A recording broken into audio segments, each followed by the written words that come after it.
राधा जी। यादगार पल प्रश्न 98 से क्रम संख्या 19। श्री भीमसेन ओबराय बरेली। क्रम संख्या 1। अभ्यास में समय की पाबंदी। महाराज जी के साक्षात दर्शन करने का तथा उनके नजदीक बैठकर वचनों को श्रवण करने का सौभाग्य दास को प्राप्त हुआ। परम पूज्य पिता डॉक्टर भीमसेन ओबराय जी को सदगुरुदेव के सानिध्य में उनके आत्म साकार आमने सामने आंखों से भी खुल के भगवान श्री कृष्ण के विराट दर्शन करने का सौभाग्य जब प्राप्त हुआ, तब उन्होंने उस चीज को आगे वर्णन के लिए किया। उनके जीवन से दास ने जो कुछ अनुभव किया वह जनता के हित के लिए पेश कर रहा हूं। उनका आदर्श में जीवन हम संसारियों के लिए पथ प्रदर्शन का कार्य करता है। हम कलयुगी जीव हैं। जो महाराज जी ने किया वो कहा, और वही जो उनके लाल थे, जिनको महाराज जी ने लाल करके नामदान दिया, और हम लोग उस परिवार के लालों के लाल हैं। तो महाराज जी ने जो किया वो कहा, और उनके जो अनुयायी थे, जो उनके लाल थे, जिनको नामदान दिया, उन्होंने भी भरसक प्रयास कर कर ही उन्होंने उस मार्ग पर चलना प्रारंभ किया, जिसकी वजह से सदगुरुदेव की कृपा उन पर बरसी। उन्होंने मुझको अपनी शरण में लेकर विशेष कृपा भी मुझ पर की, जिसके संबंध में यह वर्णन नहीं कर रहा हूं। ये डॉक्टर भीमसेन ओबराय जी ने विचार रखा है कि जब महाराज जी की कृपा उन पर बरसी और उन्होंने क्या अनुभव किया, लेकिन उन्होंने कहा मैं भी इसका वर्णन नहीं करता हूं। और उन्होंने कहा, देहरादून में राजपुर के पास केला घाट में नदी के किनारे महाराज जी विराजमान थे। राज देहरादून में राजपुर के पास केला घाट में नदी के किनारे महाराज जी विराजमान थे, जहां दास भी उनके दर्शन के लिए वहां गया। मैंने देखा कि रात्रि के लगभग 11 बजे थोड़ी सी देर आराम करके 12 बजे के आसपास जंगल में जाकर समाधिस्थ हो जाते थे। दिन भर वह उपस्थित होने वाले प्रेमियों की शंका समाधान करते रहते थे। दास के मन में एक विचार उठा। तभी महाराज जी से यह प्रश्न किया, महाराज जी, आपका टेंट तो बड़े ही एकांत स्थान में लगा है, रात्रि को इसी टेंट में भजन कर लिया करें, बाहर जाने की क्या आवश्यकता है। इस पर महाराज जी ने फरमाया, प्रेमियों, इनके तो टेंट के अंदर और बाहर एक जैसा ही है, लेकिन प्रेमियों के लिए इनको ऐसा करना पड़ता है। महाराज जी साक्षात इस बात को निर्णय दे रहे हैं और समता की तालीम का संदेश दे रहे हैं कि उनको टेंट के अंदर या बाहर कुछ नहीं है, समभाव में है। समता की तालीम के अंतर्गत जो जग जग को दे रहे हैं, जन जन में पहुंचा रहे हैं। हम जैसे सौभाग्यशाली परिवारों को, अपने अनुयायियों को ये संदेश दे रहे हैं कि हमें किसी भी चीज से अलग नहीं होना।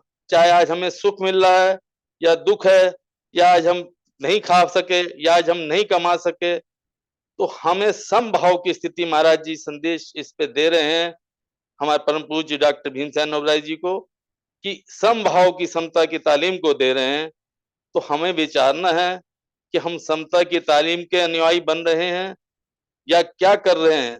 दास को याद आता है कि जब बचपन से दास परम पूज्य माता पिता की गोदी में भिन्न भिन्न स्थानों में वार्षिक समता सत्संग सम्मेलनों में जाते थे, जिस जिस आश्रम में जाता था वहां एक नियम 10 नियमों के नियमावली लगी होती थी, जो हमें समता की तालीम के लिए पाबंद करती थी। लेकिन आजकल हमें नहीं कहीं दिखाई देता कि हम लोग, जो नए हमारे प्रेमी हमसे जुड़े, जो नए इस मार्ग पे समता की तालीम को ग्रहण करना चाह रहे हैं, जो इन पुस्तकों को पढ़ने से पूर्व जो लिखे हुए वहां बोर्डों में 10 नियम थे वो विलुप्त हुए जा रहे हैं। अगर वो लिखे हुए रहें तो निश्चित ही जो आज हमारी संगत हमारे साथ जुड़ रही है उसको बहुत अनुभव महसूस होगा और हमारी संगत को भी परस्पर मिलन और प्रेम के लिए अग्रसर होना होगा, क्योंकि महाराज जी ने ये भी कहा है कि समस्त जरूरियत कार्यात को छोड़कर समता वार्षिक सत्संग पे सम्मेलन में पहुंचना लाजमी है। महाराज जी ने शब्द इस्तेमाल किया है लाजमी, कि समस्त जरूरी कार्यात छोड़ने हैं। क्या हम ऐसा कर पा रहे हैं? क्यों? क्योंकि हम तालीम को भी मिली तो है, हम देख भी लेते हैं, सुन भी लेते हैं, लेकिन हम उस तक गहराई से जाते नहीं हैं, क्योंकि स्वयं हम माया ही वही नगरी में फंसे हुए हैं और इस मायावी जाल से बंध होते हुए स्वयं भी रात दिन एक ही दुनियावी चीजों में आनंद को ढूंढते हैं जो कष्टदायी हैं। महाराज जी ने कहा भी है, संपत जेती पाविये उतना घला कलेश, मन नहीं धीरज पकड़े दुखिया रहत हमेश। क्या हम लोग अपने बच्चों को जैसे हमारे बुजुर्गों ने हमारे पूर्वजों ने परम पूज्य सदगुरुदेव से आशीर्वाद लेते हुए हमको अपने साथ बचपन से हमको याद है कि पूज्य पिताजी डॉक्टर भीमसेन जी ओबराय जब आश्रम जाया करते थे तो साइकिल से था, उस समय में साइकिल थी और उस साइकिल में एक बेटे को छोटे को आगे और पीछे उससे बड़े वाले को पीछे बिठाल के कैरियर पे ले जाया करते थे और ये क्रम बारी बारी करते थे क्योंकि 4 बेटे थे उनके। तो इस तरीके से परम पूज्य पिता डॉक्टर भीमसेन ओबराय जी किया करते थे।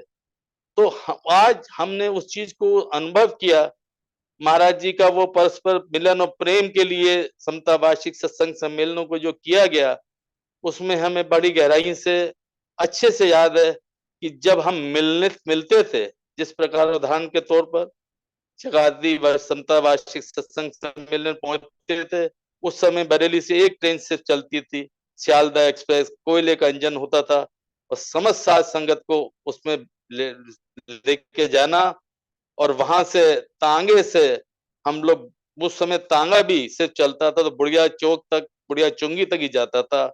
आगे बड़ा दुर्गम और कठिन मार्ग था आश्रम पहुंचने के लिए, लेकिन वहां तक पहुंचते थे।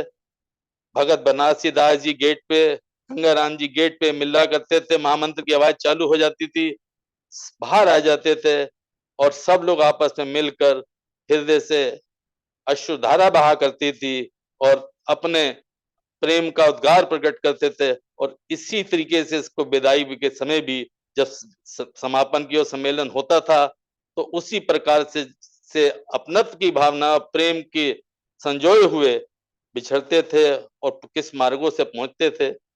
ये समता की तालीम, समता का संदेश महाराज जी ने जो किया वो कहा, वो परस्पर मिलन हम सब संगतों को देने के लिए इसलिए किया कि हम लोग आपसी प्रेम, अपने परिवारों को इस कल्प वट वृक्ष जो संगत संगतावाद के नाम से जगह जगह महाराज जी ने दिया है उस पे हमें आगे बढ़ना होगा और तभी हमारा जीवन सफल होगा। तो उसके आगे कह रहे हैं, तमाम जीवन भर इनका ऐसा ही प्रोग्राम रहा। महाराज जी ने फिर स्पष्ट किया कि जो महाराज जी ने किया वो कहा, उनको समरूप था, ना उन्हें भूख की चिंता, ना उन्हें प्यास की चिंता। जब समाधिस्थ हो जाते थे तो प्रेमी उनसे कहते, वार्ता करते करते कि महाराज जी बड़ी देर हो गई थी आपके चरणों में बैठे, तो महाराज जी कहते थे, लाल जी आनंद की बाढ़ आ रही है। क्यों?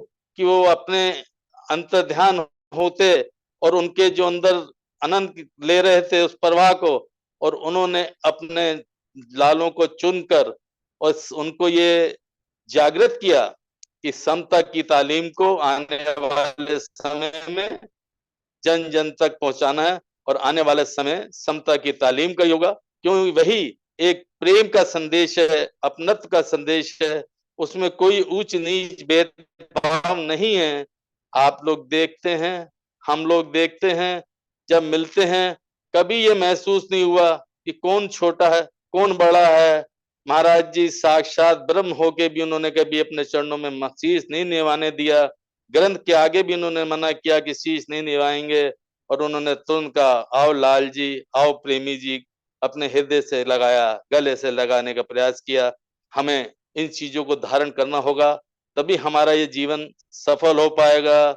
तभी ये समता की तालीम जो हमारे पूर्वजों ने के माध्यम से, परम पूज्य श्री सद्गुरुदेव महात्मा मंगल राम जी के आशीर्वचनों से उन हम सबको प्राप्त हुई है, उसका आज्ञा हम पालन करते चलेंगे तो निश्चित ही हमारा जीवन धन होगा। और बुजुर्गों को अपने पूर्वजों का आशीर्वाद लेते हुए इस तालीम को प्रचारकों के माध्यमों से जन जन तक जाएगा, क्योंकि हमें अपने अहम और वहम को थोड़ा सा छोड़ना पड़ेगा। तभी प्रचारक के रूप में हम लोग आगे जाके सेवक के रूप में समता की तालीम को दे पाएंगे। क्योंकि सर्वप्रथम मुझे तो अपना अहम और वहम छोड़ना पड़ेगा। मैं किसी लायक नहीं कुछ कर सकूं, और ना किसी लायक कोई है, अगर है तो सदगुरुदेव ही थे जिन्होंने सबको इस लायक बनाया, और उन्होंने ये संदेश दिया, और सब बातें उन्होंने अपनी वाणी में दोनों ग्रंथों में विस्तार से कह दी। अगर चाहते तो सदगुरुदेव भी किसी ना किसी को गद्दी पे आसीन करते, क्योंकि ये कोई संदेश दिया गुरुदेव ने, ये कोई फैक्ट्री नहीं है, किसी की भगवती या प्रॉपर्टी नहीं है कि उनके नाम की थी, उनके पुत्र को दे दी या किसी को दे दी। तो अगर ऐसा होता तो भगत बनारसी दास जी को वो इस मार्ग पे जरूर अग्रसित करते। लेकिन हमें अब इस चीज को सोचना पड़ेगा और संगत समतावाद को जोड़ना पड़ेगा। अपनी बलिदानी स्वयं से, मुझे से ही अपने आप को शुरू करनी पड़ेगी कि मैं कभी अपने हम के वहम में ना रहूं। संगत समतावाद जो हमें अनमोल धन मिला है, अमृत मिला है, तो मुख्य रूप से उनके ग्रंथ मिले हैं, उसको किस तरीके से महाराज जी ने अपने वाणी में भी अपने वचनों में पिरो के हमको दिया है, और हम उसको जितना गहराई से अध्ययन करेंगे, और करने अध्ययन से काम नहीं चलेगा, जब तक मनन नहीं करेंगे तब तक हमारा बेड़ा पार नहीं होगा, और हम लोग अपने जीवन को ऐसे ही विनाश की ओर ले जाएंगे। आगे कह रहे हैं, धन्य हैं ऐसे सत्पुरुष जिनका आदर्श जीवन संसार के हित के लिए होता है, और जिनके वास्ते वे अपनी सुख सुविधाओं को भी त्याग देते हैं। महाराज जी ने कहा कि अपना सुख दूसरों को दें, दूसरों का दुख लें। क्या हम ऐसा कर रहे हैं? हमें मनन करना पड़ेगा। हम अपने सुख के लिए, अपने स्वार्थ के लिए ही लगे रहते हैं। लेकिन आप किसी देवी देवता, किसी संत ऋषि महात्मा को उठा के देख लिए, उन्होंने कभी अपने लिए नहीं किया, कल हम जीवों का उद्धार के लिए उन्होंने किया। इसी तरीके से सदगुरुदेव महात्मा मंगल राम जी ने सदैव अपने सादगी से जीवन को व्यतीत करते हुए हम लोगों को संदेश दिया, हमारे पूर्वजों को आशीर्वचन दिए, जिसको आज श्रवण कर रहे हैं। गुरुदेव के जीवन में समय की पाबंदी भी बड़ी जबरदस्त देखी। दास अपनी जानता है, किसी के लिए नहीं करा। क्या मेरे अंदर मैं देखूं कोई समय की पाबंदी है? मैं भी एक थोड़ा सा सामाजिक कार्यों से जुड़ा रहता हूँ। सब महाराज जी गुरु कृपा की देन है, किसी लायक नहीं हूं, नालायक हूं। लेकिन वो कह रहे हैं कि समय की पाबंदी, सबसे पहले हमें जो गुरुदेव ने नियम दिए 5, और उन 5 नियमों को हमें सादगी, सत सेवा, सत्संग, सिमरन को धारण करके, और जिस जिस अनुसार हमारा जो समय रहे, उस समय पे हम जो है निश्चित ही अपने नित्याभ्यासन पे बैठे और अपने को जीवन को सफल बनाएं। उसके महाराज जी कह रहे हैं, वह प्राय इसका वर्णन अपने प्रवचनों में किया करते थे। उनका कहना था, सांसारिक कार्यों और परमार्थिक कार्यों में समय की पाबंदी परम आवश्यक है। जो प्राणी समय का पाबंद नहीं, वह जीवन में उन्नति नहीं कर सकता। बड़ा स्पष्ट रूप से ये संदेश है, आदेश है कि साथ जो प्राणी समय का पाबंद नहीं, वह जीवन में उन्नति नहीं कर सकता। उन्नति मतलब महाराज जी का कि आत्मिक उन्नति। हम लोग मायावी जीव होके खुद भी ये सोच के चलते हैं, अच्छी नौकरी लग जाए, अच्छा व्यवसाय चले, मेरे पड़ोसी के यहाँ ग्राहक ना आए, मेरा भर भर जाए। और जितने संत पुरुष महात्मा हुए, सदगुरुदेव ने कभी लिए अपने लिए कुछ नहीं लिया, सदैव संतों को दिया। सब हम जीवों पे कृपा करी। दास के जीवन में समय की पाबंदी की कमी थी। इसी संदर्भ में दास ने महाराज जी से प्रश्न किया, महाराज जी, समय की पाबंदी के बारे में कभी कभी उलझन पैदा हो जाती है। जब मैं अभ्यास में बैठता हूं तो रोगी आ जाते हैं। परम पूज्य पिता डॉक्टर भीमसेन और जी पेशे से डॉक्टर थे और उनका ये महाराज जी से प्रश्न था कि महाराज जी, मैं जब अभ्यास में बैठता हूं तो रोगी आ जाता है। दास को सूचना मिलती है कि रोगी अधिक तकलीफ में है, इसको देख लीजिए। इस विषय में आपकी क्या राय है? अभ्यास को छोड़कर रोगी को देखना चाहिए, यह भी तो एक सेवा कार्य है। आगे महाराज जी फरमाते हैं, श्री महाराज जी ने फरमाया, प्रेमी, अभ्यास छोड़कर समय से पहले कभी भी नहीं उठना।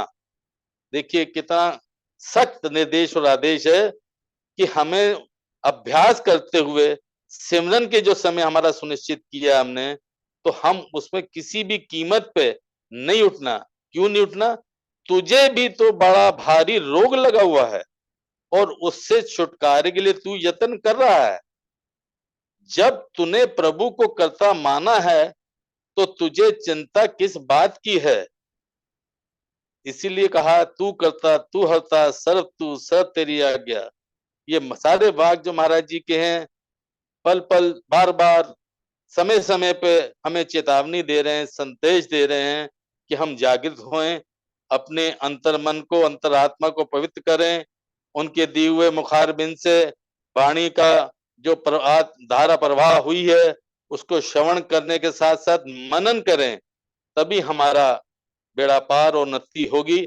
सबको दुख दूर करने वाला मालिक है, लेकिन अगर उस मरीज ने कुछ देर दुख उठाना है तो वह दुख समय पर ही जाएगा, चाहे तू कितनी भी कोशिश क्यों ना करे।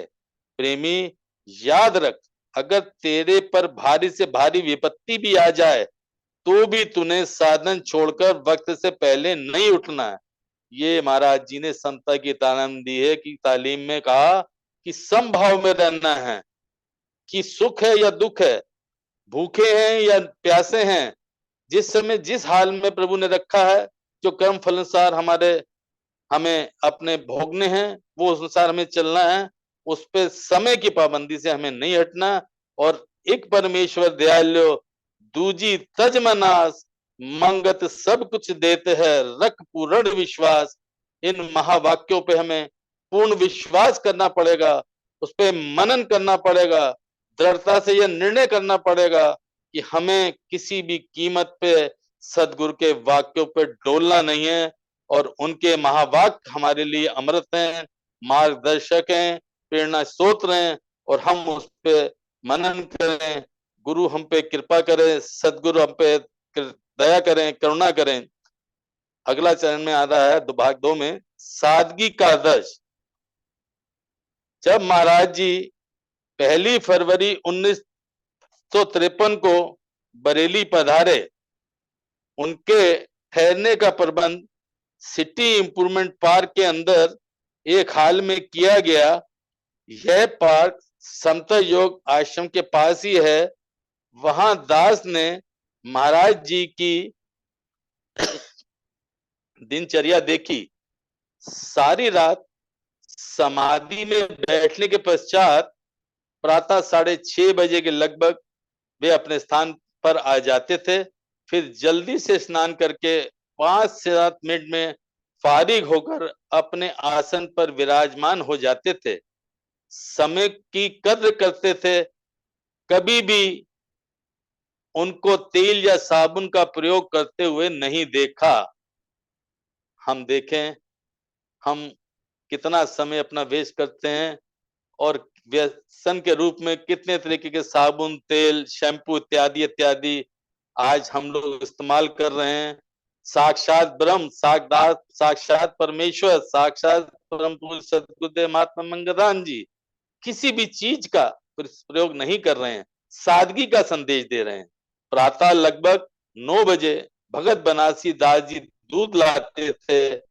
महाराज जी उनके उसको पीने में अधिक समय नहीं लगाते थे कि अल्पाहार भी लेना या दूध भी लेना महाराज जी ने, वहां भी महाराज जी समय की व्यर्थ नहीं जा रहे हैं।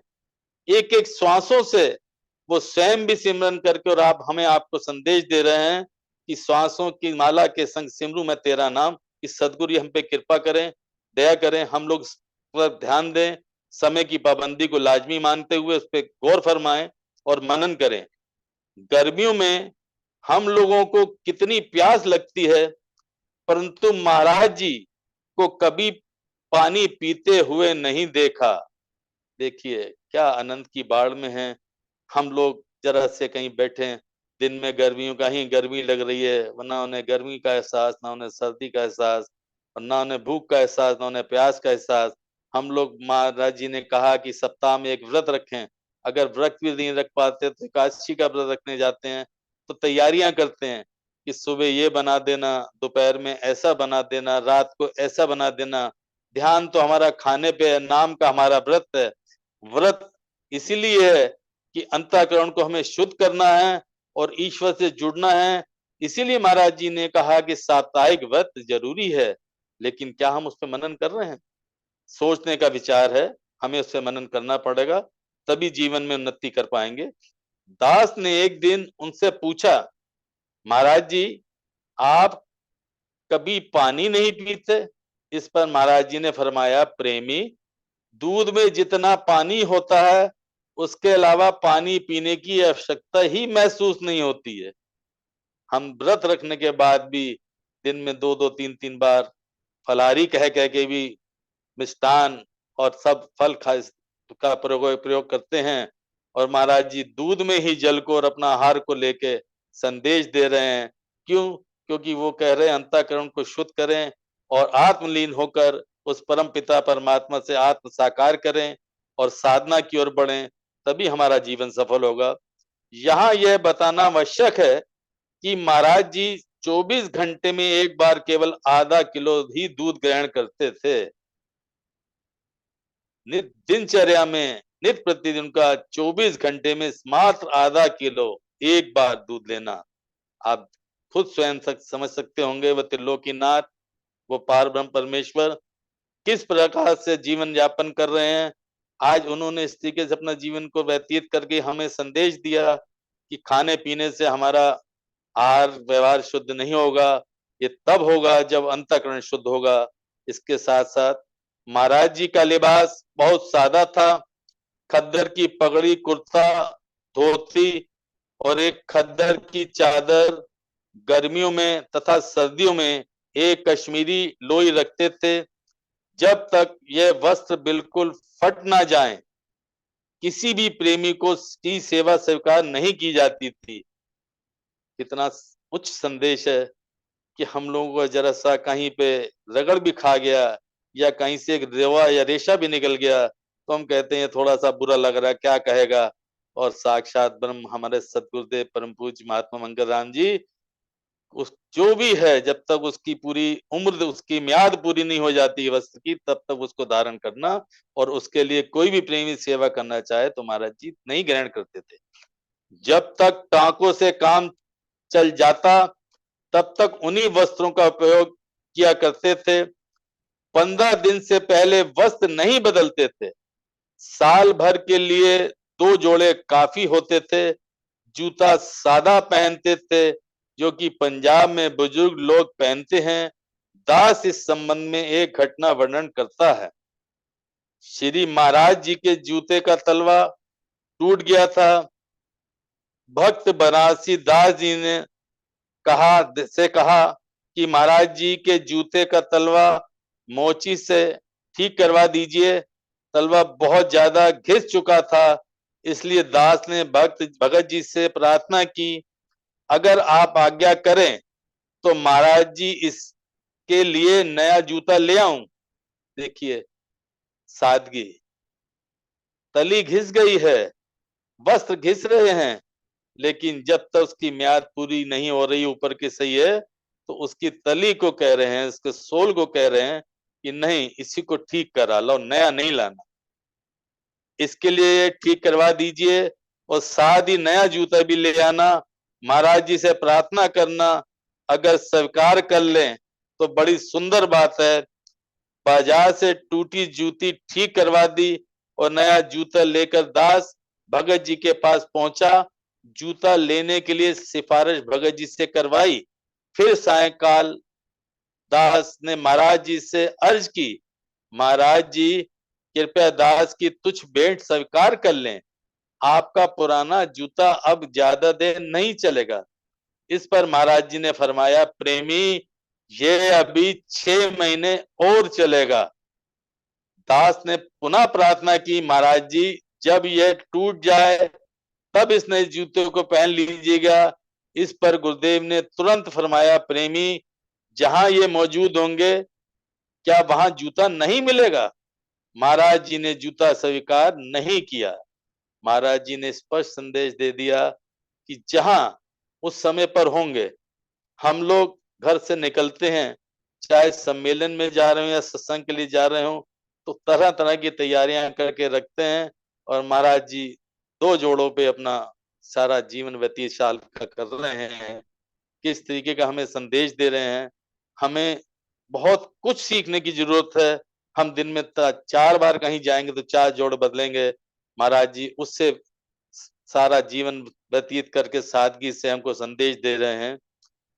और महाराज जी ने जूता स्वीकार नहीं किया। महाराज जी का आदर्श जीवन हम संसारियों को प्रभावित किए बिना नहीं रह सकता। जो कुछ वह कहते थे वह बातें उनके जीवन पर घटित होती थी। दास ने शुरुआत महाराज जी ने कराई और वही बात देख लीजिए सामने आ रही है। महाराज जी का आदर्श जीवन हम संसारियों को प्रभावित किए बिना नहीं रह सकता। जो कुछ वह कहते थे वह बातें उनके जीवन पर घटित होती थी। क्या हम लोगों के साथ ऐसा है? क्या मैं ऐसा कर रहा हूं? क्या सदगुरुदेव की आज्ञा का पालन कर रहा हूं? क्या सदगुरुदेव के दिशा निर्देशों का आदेशों का मैं पालन कर रहा हूं? मुझे अपना पता कि मैं बिल्कुल नहीं कर रहा हूं। मैं खता पे खता किए जा रहा हूं। वो आशीर्वाद पे आशीर्वाद दिए जा रहे हैं। ये वो दयालु हैं, कृपालु हैं, दया निधि हैं, करुणा निधि हैं। ये हम पे अपार कृपा बरस रही है। ये हमको समझना पड़ेगा। चाहे आज समझे या कल समझे, 10 जन्म बाद समझे, हम अपने सफर को लंबा करें, ये हमारी मूर्खता होगी। बेहतर होगा इस बात को हम समझकर इसको मनन करें। भूख प्यास और नींद पर उनकी पूर्ण विजय थी। ऐसे महान सत्पुरुष उनकी विशेष कृपा का पात्र होना यह बड़े सौभाग्य की बात है। ये हम सबके बड़े सौभाग्य की बात है। हम बड़े परम सौभाग्यशाली हैं। और ये जो हमें संगत समतावाद महाराज जी ने परवार दिया है उसको नमन करते हुए, उसको महाराज जी के आदेशों को पालना, जो विचार हैं उनके, उनका मनन करते हुए अपने जीवन को धन्य बनाएं। दास के वचनों में नाना प्रकार की त्रुटियां वो दास की झोली में डालें और जो आपको पसंद आए वो गुरुदेव का प्रसाद समझ के उससे संभालें। ओम